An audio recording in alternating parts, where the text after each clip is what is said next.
Hello students, today we will discuss about the rejection process and rejection algorithms for narrowband interference cancellation in a direct sequence spectrum communication systems. And today our topic of discussion will be the rejection of this narrowband interference by adaptive filtering. We will learn what is how the narrowband interference is so critical in the spread spectrum communication system, and then we will learn the structure of adaptive filtering and try to understand how this adaptive filter can help us to reject the narrowband interference. So, we understood that spread spectrum communication is having an inherent processing gain that comes because of spreading of the waveform, spreading of the bandwidth of the signal, transmitted signal, and which helps which is directly related with the length of the code sequence utilized for spreading the transmitted signal.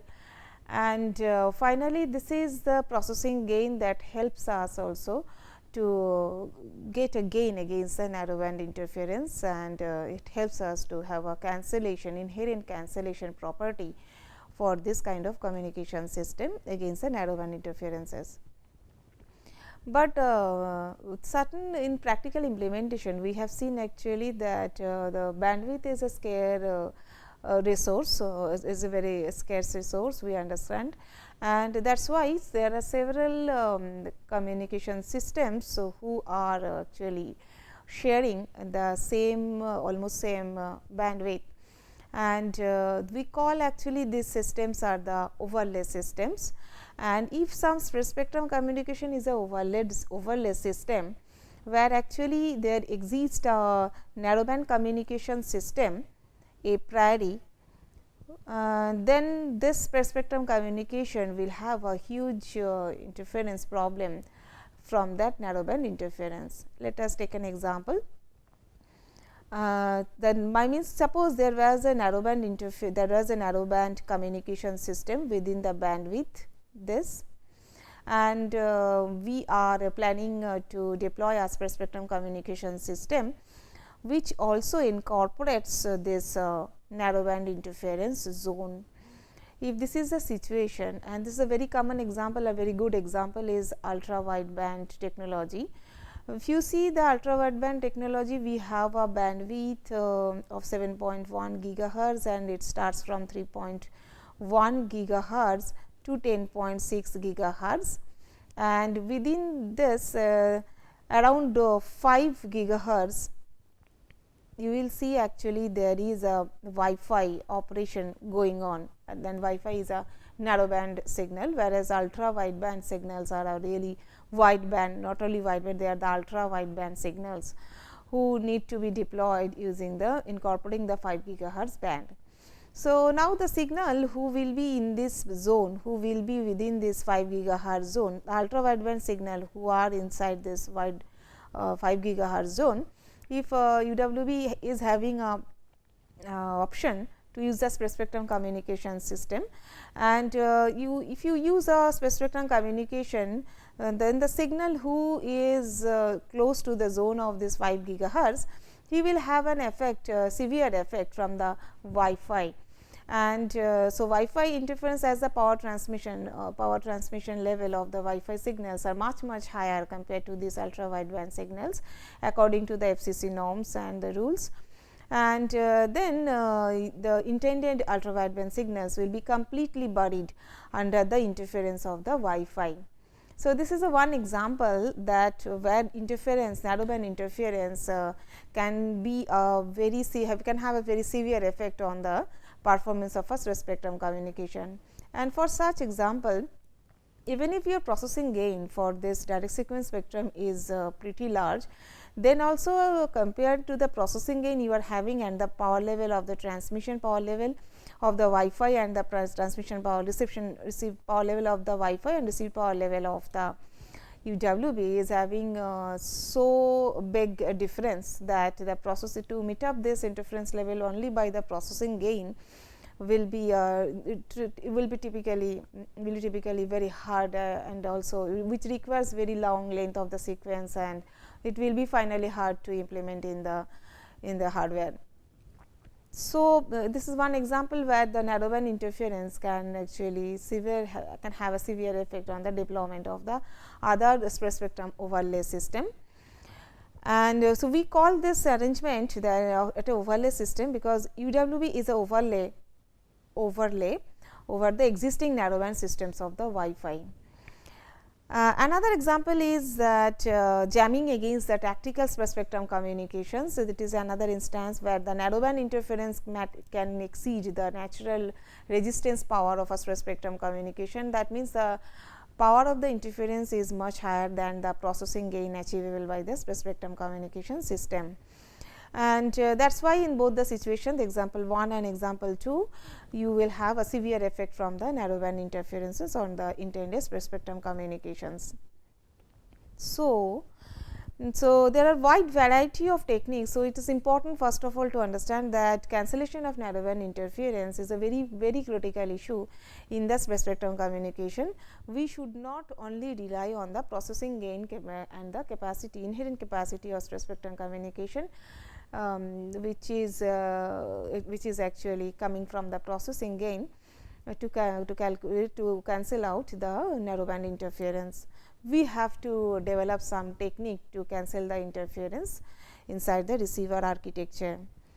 In context of that, there are wide variety of the techniques available that supplement the inherent ability of this interference cancellation, narrowband interference cancellation, and frankly speaking, all these techniques usually they exploit the disparity between the spectral disparity between the narrowband signal and the wideband signal and the spread spectrum wideband signal. We will utilize that fact that we understand that the narrowband signal bandwidth and the wideband signal bandwidth, I mean spread spectrum signal bandwidth, there is a much difference between these two bandwidths. So, we will try to exploit it to devise the rejection algorithm, narrowband interference rejection algorithm. The most useful methods that we discussed here is the time domain adaptive filtering, the transform domain processing, the nonlinear filtering or the code-aided techniques. Out of that, today we will discuss the time domain adaptive filtering, and remember where this filter will sit in the receiver architecture, we will see quickly in the next slide. First, we understand this block diagram. Several times we have referred this block diagram to do lot of receiver performance study, and here we understand that the incoming signal RT is consisting of our intended signal ST plus the IT, the interference signal, and the noise portion NT. So, after the synchronization device multiplied with this incoming signal, you are down to the baseband where the match filter is operated, and after that the sampler is sampling at the chip rate. So, the sampling is going on at the rate of TC, and here is the processor. Here we have introduced a new block, which were actually the interference rejection block. This processor is basically due to this interference rejection.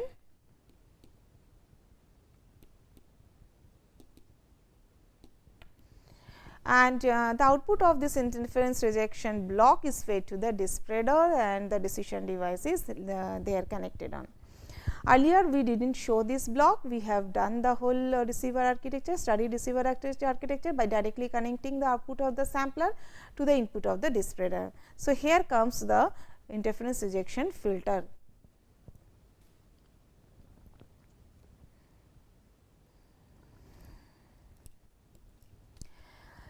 So, if we have understood that this is the time, so that block, that interference rejection block either can be the time domain adaptive filter, or it can be the transform domain processor, or it can be a nonlinear filter or code-aided technique deployed in that. The processor which takes actually the chip rate sample output from the sampler, Basically, it is getting the baseband signal at an input and implements its one of this rejection mechanism, either time domain by time domain adaptive filtering, or by transform domain processing, or by nonlinear filtering. We will refer this figure again and again. So, now it is a time to enter inside the time domain adaptive filtering.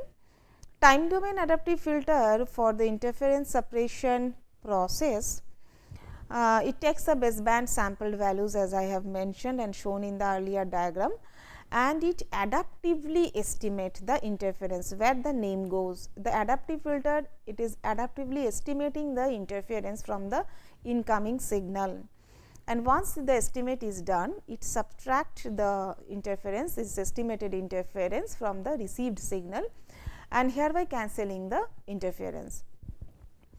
Basically, if you see the structure of this filter, it is basically a predictive system, and that system, it exploits the inherent predictability in a narrowband signal by exploiting the correlation property of the signal, and it forms actually the accurate replica of this narrowband signal. So, that finally, it can be subtracted from the received signal.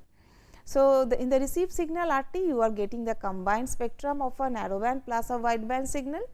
Narrowband signal is coming from the interferers, and wideband signal is the intended direct sequence spread spectrum signal, and noise is definitely wide, and it is having the total signal bandwidth as per our assumption. So, this filter will have the effect only on the narrowband signal, it is not having any effect on the noise spectrum, and definitely it will have not, it will not have any other effect on the intended direct sequence spectrum also. Since this wideband desired signal, it is highly unpredictable, so it does not significantly impede on the prediction of this narrowband signal. So, it is a completely unpredictable one, that is why. So, if I use that adaptive filter, so then the figure that we have shown in the last here, the filter that I have told earlier that it will be replacing this processor, basically we will have the form look like this. So, this is the whole processor to me. Now, the processor will be this whole. Okay. In the figure 1, the processor means here the filter as well as the weight control. Please please notice here that the filter is taking an input not only from the input samples, he is also taking from the previous filtered output to do the prediction and to control the weight, to predict the weight to be adjusted for the newly entered received symbols. So, the filter is taking the present as well as the past values, and then it is proceeding for the filter proceeding for the interference cancellation option. Remember, if we are having this adaptive filter can have actually several kind of the architecture. If it is two sided, and then we call it is and it is symmetric in that sense, then we will call it a two sided adaptive transversal filter, and the structure of such transversal filter will look like this, like figure 3, where there is a central point, and the filter is having a mirror image on both the side, and this is a transversal filter. The way you see the weight vectors, one is also actually mirror reflected as weight vector minus 1. So, you are having the coefficients, weight coefficients going from minus n to plus n, I mean 2n number of the weights you are having and you will be dealing with. We will come in details later on.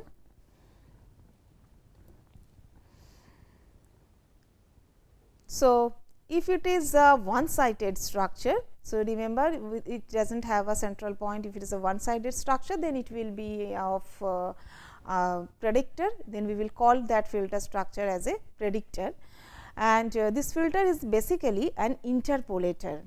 So, it uses both, as I told, it uses showed that it uses both the past and the future samples to estimate the value to be subtracted from the incoming signal. So, this adaptive algorithm that will be implemented inside, that adaptive algorithm will be basically to give the adaptive weights. So, it is a algorithm is basically a weight control mechanism, nothing but a weight control mechanism, and this is designed to adjust the weights in such a way. This is very important that you have designed this algorithm, this weight control mechanism in such a way that the weights are adjusted in such a way that the total power of the filter should be minimized. So, the target, the objective function over which actually the algorithm runs is to minimize the filter output power. The direct sequence components of these tap outputs, which are delayed by the integer multiple of this chip duration, will be largely uncorrelated, as we understand.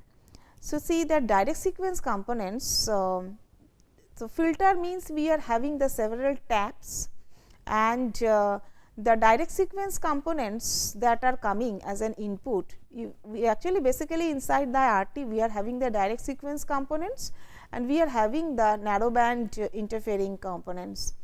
See these direct sequence components who are delayed by the chip. So, one chip to the next chip inside the direct sequence components, you will not find any correlation to them.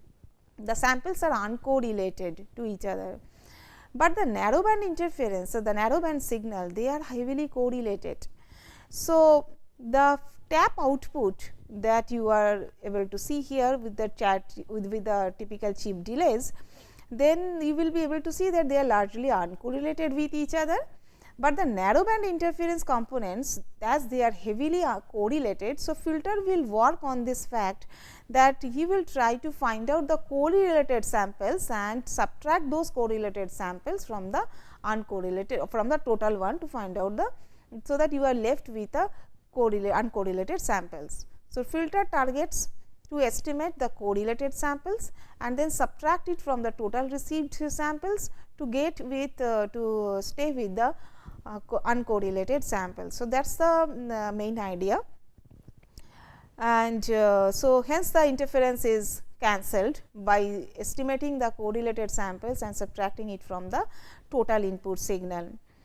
And by that method, actually once we are doing this, we are not touching any property of this direct sequence signal, which is the desired one, and hence this became, actually this remains largely unaffected in the whole analysis. This is a structure. All the taps are, the filter taps are delayed by the chip. All the filter taps are weighted.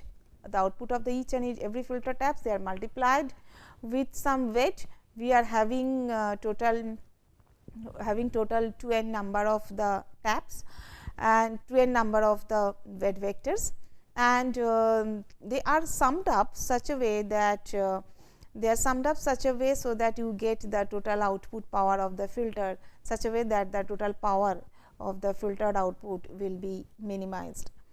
So, the filter will have how many taps now, that you are having n plus n, 2n taps plus 1. So, 2n plus 1 number of the taps, where the central point is never controlled, this is not weight controlled.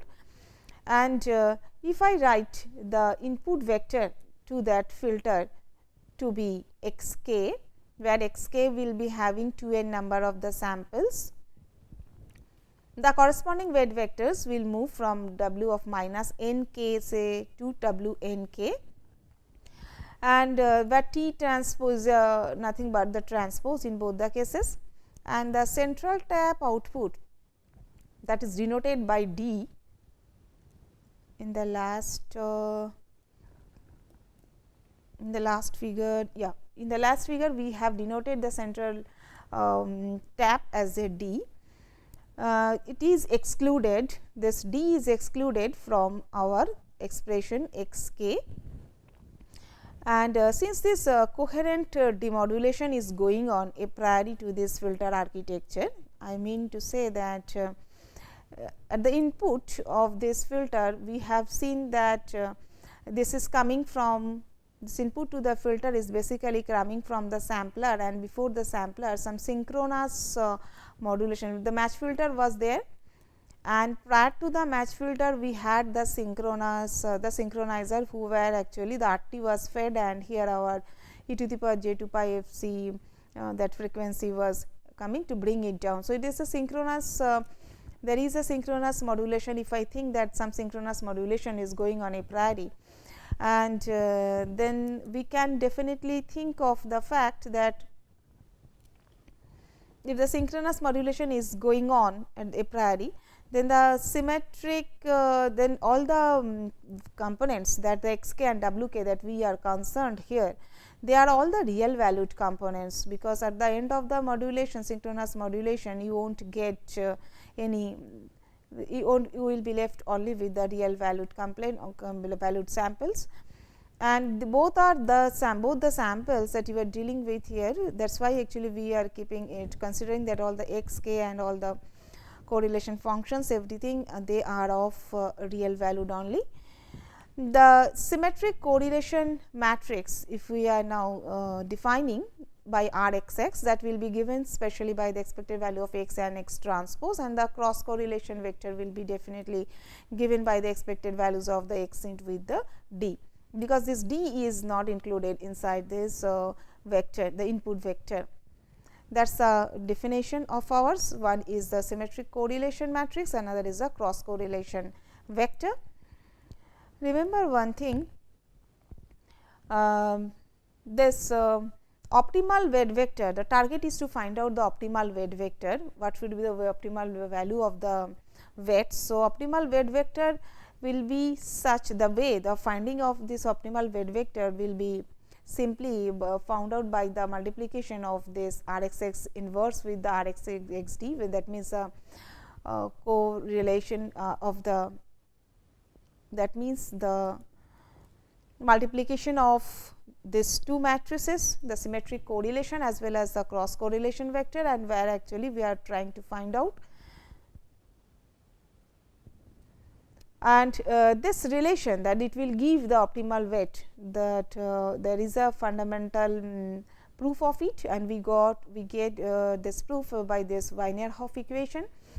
And once actually this optimal weight vector is found, the least mean square error algorithm, by applying the least mean square error algorithm, we can form a recurring relation between the kth value of the weight with the k minus 1th and last instant value of this weight, which is basically the current value of the weight is the last value of the weight plus a factor given by the mu epsilon k and x k, where remember this epsilon k is basically the estimation error vector, which is nothing where y k is my output of the filter.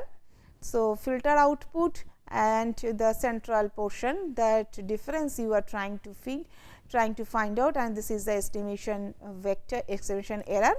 And once this is the estimation error, then you are trying to find out this W transpose k and x k. This is the filter output given by.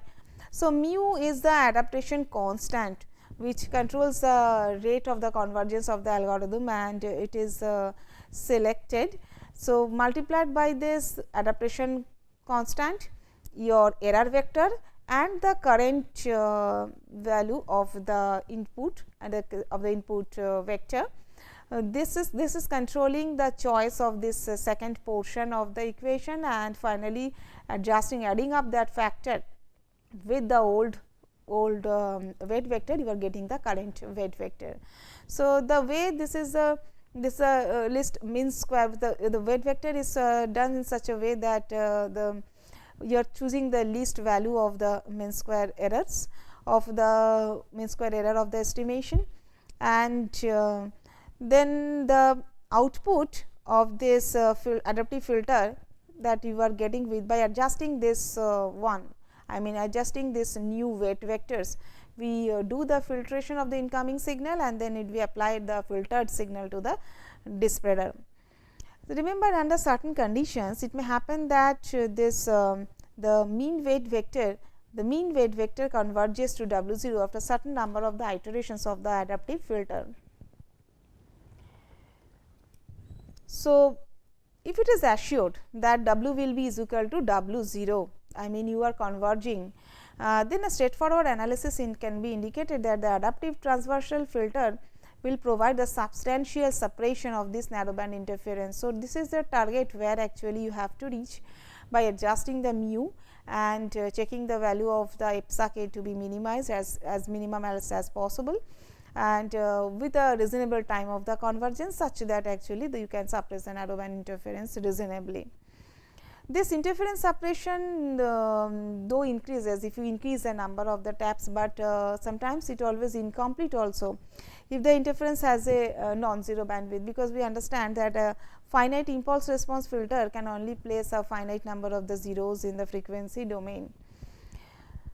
The adaptive transversal filter is inhibited by the presence of the direct sequence components in the input vector x k, and those components also can be suppressed by using a decision directed feedback.